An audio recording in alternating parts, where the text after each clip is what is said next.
Okay, good morning, students. We are going to work in our books.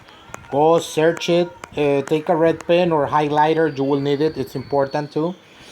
Now, we were speaking about plants, the classification of plants. I want you to focus on the page number 42, cryptogram plants. Remember, the classification of plants is pteridophytes, bryophytes, gymnosperms, and angiosperms. We are going now to speak about cryptogram plants. That it's a classification of plants. They don't have stem, they don't have leaves and roots. They don't produce flowers. They don't have seeds. They are really weird plants. And they are called cryptograms because they are extremely old. They are one of the oldest representation of plants that exist. Okay, so first you are going to answer this question. It's exactly in the page 42. So you can answer it with the one that I have in my book. Question is plants, which is the botany branch that studies these plants. The branch of botany that studies them is called cryptogamia. And what does cryptogamia means? It comes from Greek crypto and means hidden. In gamein, gametes. Okay, so answer that question over there. Now, let's talk about the classification of the cryptogram plants. We already saw that they are bryophytes, like the mosses, the anthoceros, and liverworts. This is just a fast review because we already have a video and a slideshow presentation with this information. So this is very clear for you, but I need you to remember it. Now the pteridophytes are those plants that we spoke that they are more complex than the bryophytes. The only thing is that they don't produce flowers. They don't have flowers nor fruits. They only have leaves, the stem, and the roots. That's it. That's all what they have. And their reproduction is mostly by spores. The spores are little dots like powder that expand and reproduce. Okay, we already have this information. The phanerogam plants are the gymnosperms and the angiosperms. Just to remember, the gymnosperms are the plants that cannot produce flowers. They only produce fruits. Like sometimes the fruits have external seeds. They are not fruits like we know. They are like more like external seeds, like the pine cones or the coniferous. Example of classification of plants that are gymnosperms are the Ginkgophyta, the Cicadophytes, the Gentophita, and Coniferophyta. The Ginkgophyta are the big trees that we call Ginkgo biloba, for example. These trees are very big and they have wide branches with leaves. The Cicadophytes are cycads or cycasides. These are ancient plants that have clearly primitive characteristics, like mobile sperm. These have very ancient characteristics in comparison with most modern plants, like the apple tree or avocado tree, those that produce fruits. Then we have the Gnetophyta, that is an uncommon collection of plants. They are gymnosperms that have three families. The three families are the Ephedra, Gnetum, and Welwitschia. These are the example of those trees. If you see, the leaves are elongate. They are a little bit different with other plants. And to finish, we have the coniferophytes that are the ones that we know as pines. We say, oh, that is a pine. Well, the pines are classified as gymnosperms in the subdivision coniferophyte. The conifers belong to this phylum. This group occupies a huge area in planet. They are very abundant and they are the ones that produce a lot of oxygen in the forests. They are very important. They produce a lot of oxygen. Okay, finishing with the phanerogam plants, we have the angiosperms. Just to remember, the angiosperms produce flowers and fruits. Okay, and there are a lot of different species of angiosperms. If you see here, They are the most diverse vegetables and the best adapted to inhabit all environments. 290,000 species are known, which are distributed into three groups. So if you see, the angiosperms are very widely spread around the world. We can see that inside the angiosperms we have two subdivisions: the monocotyledons and the dicotyledons. In the monocotyledons, they have only one cotyledon. That is the meaning of the word mono. It means basically that their seeds are very simple and have only one part. The dicotyledons are the ones with double or splitted seed. They have the seed divided into parts. If you have ever opened a bean, you will see that inside the bean, well, externally looks like one seed, but internally it has two parts. It's divided in right and left. An example of monocotyledon is the corn.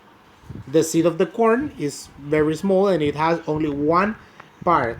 And the example of dicotyledon, well, the leaf. The bean.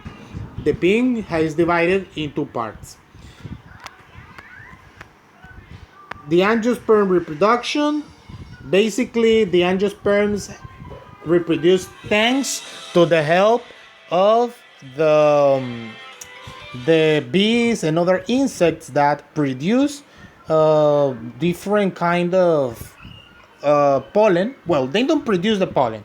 The process is the following: the plant produces the pollen, then the insect goes for nectar, extract the nectar from the flower, but in the process the pollen attached to their bodies, so when they travel to another plant, they pass that pollen to the leaf or to the flower of that plant.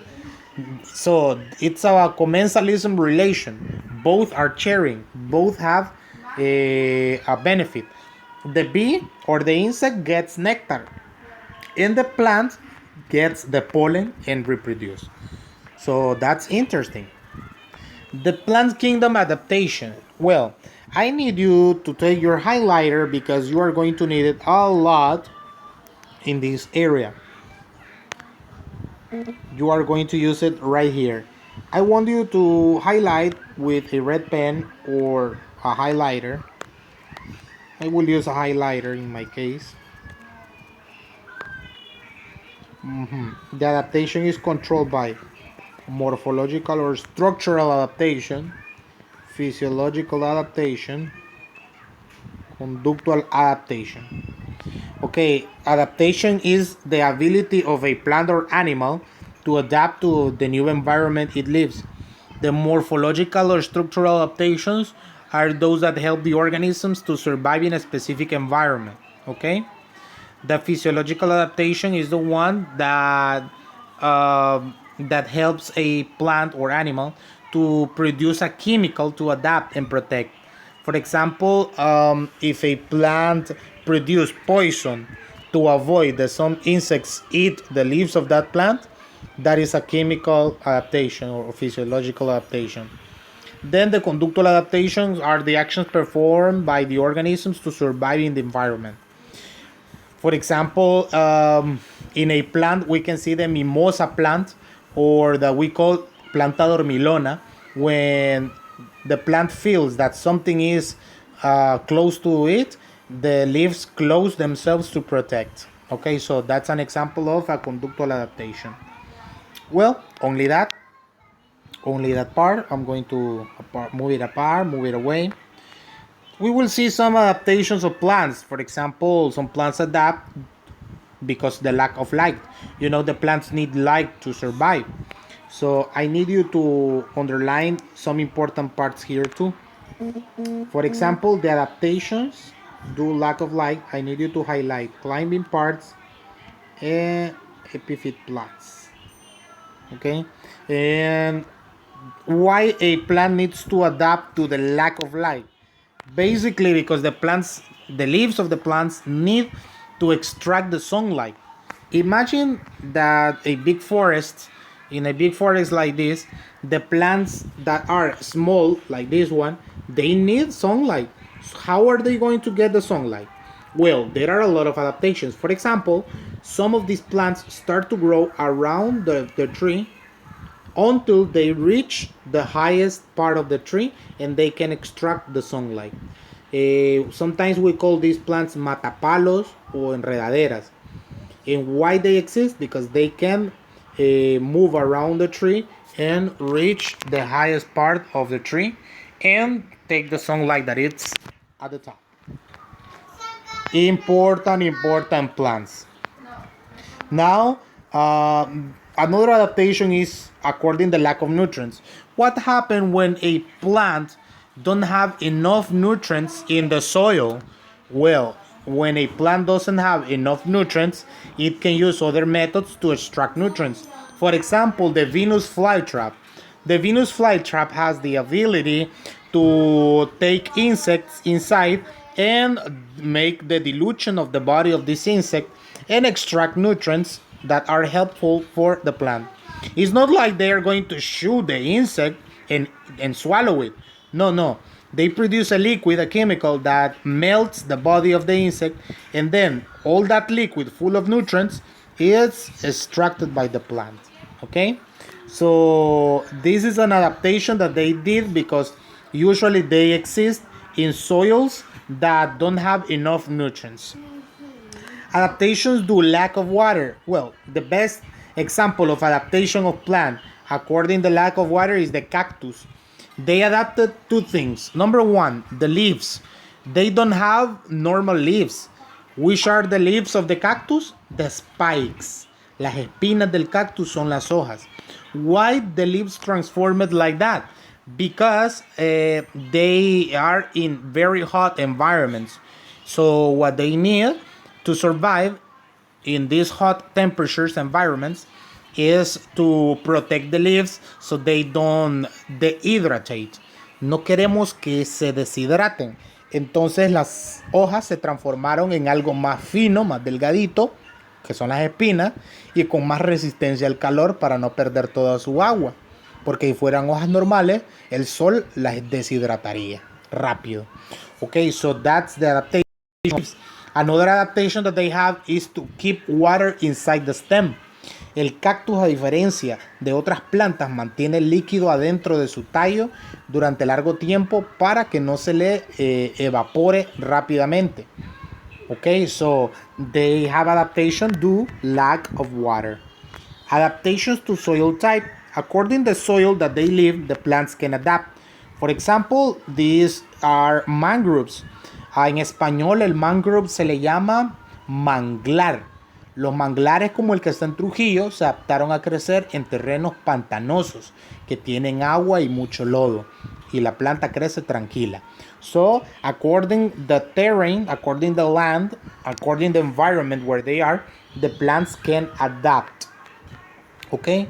So, again, here with your red pen or highlighter, I need that you highlight or underline the most important parts that are adaptations due lack of water, production of cuticule.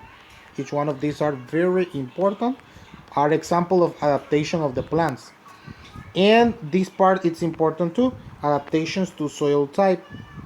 Okay, the adaptations of the mangrove, of viviparous fruits, and adaptation of parasite plants too. Okay, highlight that part or underline it if you don't have a highlighter. Good. That was in the page number 47. Okay, now we're going to finish the activity of today in the page number 48. The activity of the page 48 is that you fulfill the scheme with the information, right? So I will give you this space. You can pause the video to complete this in your book. Okay, I will give it here and then I will move it a little bit.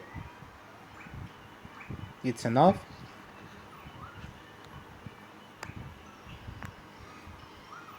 The way to work in this is that you pause the video, and when the video is paused, you copy the answer in your book, then you play it again and just copy this other part. When you finish copying this in your book, I need you to take a picture and send it to my WhatsApp. Please take a picture of the page and take a picture of yourself. Please take a picture of yourself working. I need it as a proof. You know that I don't ask for these pictures every day, every week. I ask you only sometimes. Please, I will need it this time. um, the time to complete the activity is 2 days. Okay, you have today and tomorrow. Tomorrow at 12 is the limit hour to give me this activity. It's very short and you will finish it fast. Only that for today, and have a nice day. See you soon.